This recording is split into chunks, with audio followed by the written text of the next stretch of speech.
Hello viewers, welcome to your channel Pharmacypedia. This is Dr. Shikha Chauhan, and in this session we are going to further discuss about the National Leprosy Control Program. The topic has been taken from Unit 3 of Social and Preventive Pharmacy. So if you have still not subscribed to my channel Pharmacypedia, please do like, share and subscribe to my channel Pharmacypedia for getting further updates and important informations related to pharmacy content. So without wasting the time, let us begin. Talking about the leprosy, so the National Leprosy Eradication Program, it is also known as National Leprosy Control Program or Eradication Program. So it was centrally sponsored health scheme of Ministry of Health and Family Welfare, Government of India. So based on various facts, it was being found that since 1981, 15 million people have been cured of leprosy with the use of multi-drug therapies. It is caused due to the bacilli that causes a leprosy and has an incubation period of about 5 years.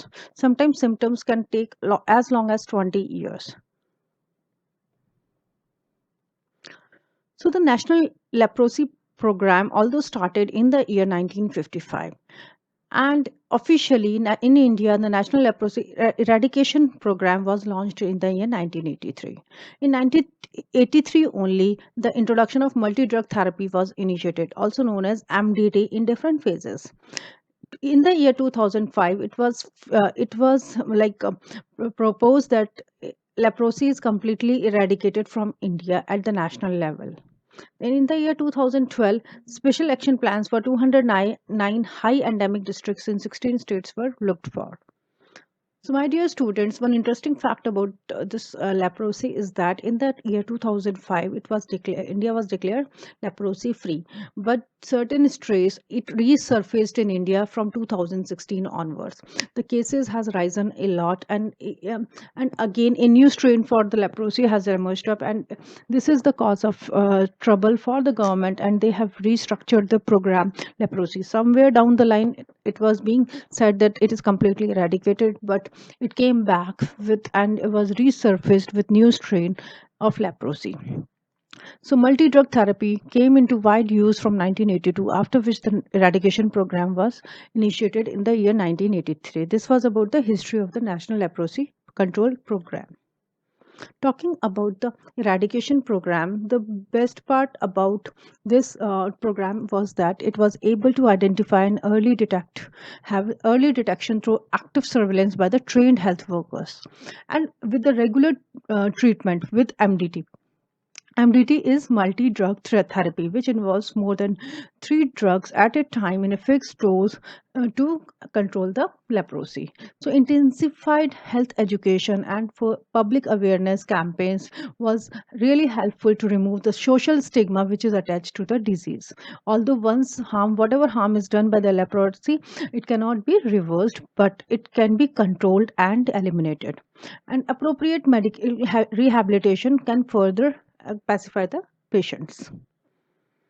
Talking about the goal of the leprosy mission, its goal was to reduce the caseload to one or less than one. So the goal of the National Health Policy 2002 claimed that by the year 2005, India would be leprosy free and leprosy will be completely eliminated. But modified leprosy elimination campaigns, organizing and increasing awareness, detection, treatment, and referral programs really helped out in the really helped out in this program. Special action projects for the elimination of leprosy, known as SAPEL, and it was an initiative for providing the multi-drug treatment services in special difficult to access areas or to the neglected population groups.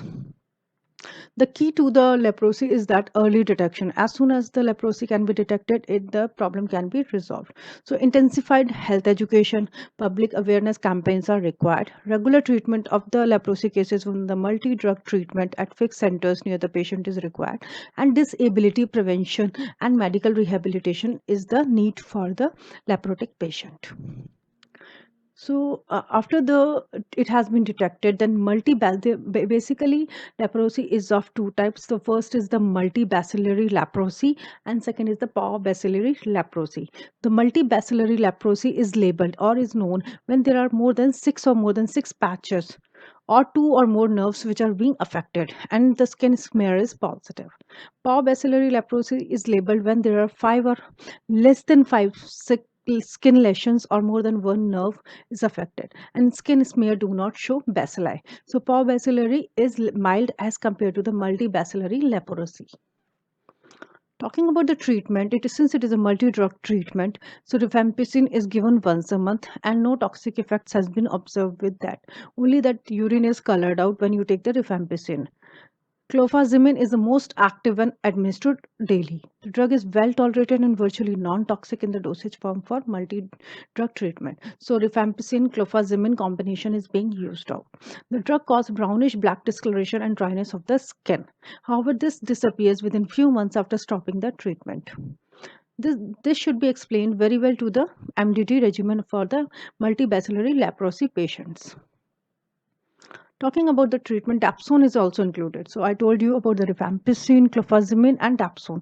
This drug is very safe in the dosage used in the multi-drug treatment of leprosy, and the side effects are very rare. The main side effect is the allergic reactions and causing itchy skin rashes and exfoliative dermatitis.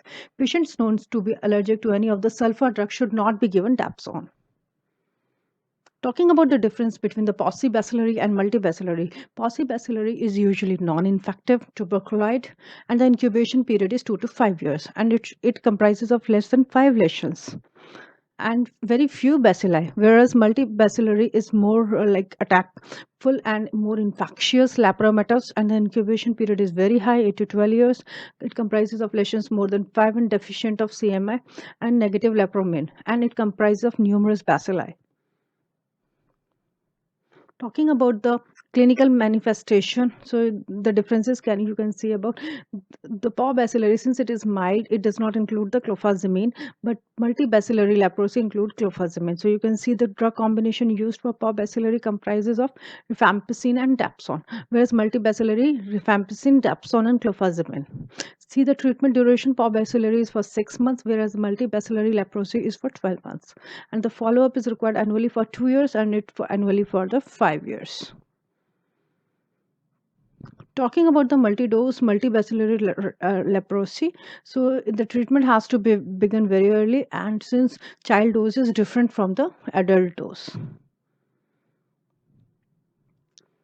So this is for the paw bacillary. You can see the combinations which are being desired, and this has been discussed and shared earlier as well. Talking about the disability prevention and medical rehabilitation programs, clients with the lepra reactions are adequately managed and so as to prevent occurrence of disabilities. Individuals with disabilities due to leprosy are assisted with care, support, and to prevent worsening of their existing disabilities. Individuals with deformities suitable for corrections are provided with the reconstructive surgery services through specialized centers managed by the government and voluntary organizations. Talking about the monitoring and the evaluation, the implementation of the program is closely monitored so as to detect the potential problems which might cause its progress and identify solutions through promotion of research in the epidemiology of the disease. Also, development of the computerized database can help, which includes data collection, reports, analysis, estimates, and prediction of leprosy problem trends. So it has to be continuously monitored and evaluated.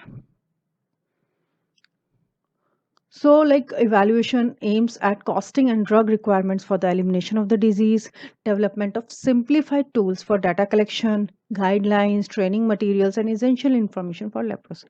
These are the anti-leprotic activities which have been done in India, including the Leprosy Mission of the West Bengal, Gandhi Memorial Leprosy Foundation, German Leprosy Relief Association, the Danish Save the Child Fund, Zalma, National Leprosy Organizations. Thank you so much for watching the video. Please do like, share and subscribe to my channel Pharmacypedia for getting further updates and important notifications about the pharmacy. Thank you so much everyone.